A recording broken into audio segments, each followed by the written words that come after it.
میرے خلاف social media پہ ایک پروپیگنڈا چل رہا ہے کہ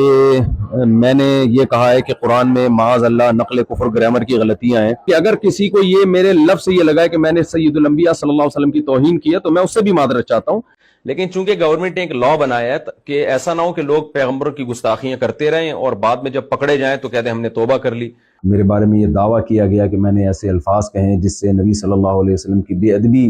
جھلکتی ہے یا اس میں گستاخی کا پہلو نکلتا ہے، یہ دعویٰ کیا گیا. مجھ سے غلطی ہوئی ہے تو میں اس پہ دوبارہ صاف لفظوں میں معذرت کرتا ہوں، اللہ سے توبہ اور اپنے ان الفاظ سے رجوع. کہ ہمیں تو نہیں پتا دل سے کی ہے اوپر اوپر سے کی ہے، تو اس لیے جو گورنمنٹ لا ہے وہ یہی ہے کہ اگر کوئی شخص کھلے لفظوں میں پیغمبر صلی اللہ علیہ وسلم کی گستاخی کرے گا، گورنمنٹ پھر پابند ہوگی کہ اس کو سزا دے تاکہ یہ گستاخیوں کا دروازہ بند ہو جائے. ورنہ لوگ اس کو بہانہ بنا لیں گے نا، گستاخیاں کرتے رہیں گے اور پھر کل کہیں گے ہم نے توبہ کر لی ہے، پھر کوئی بدتمیزی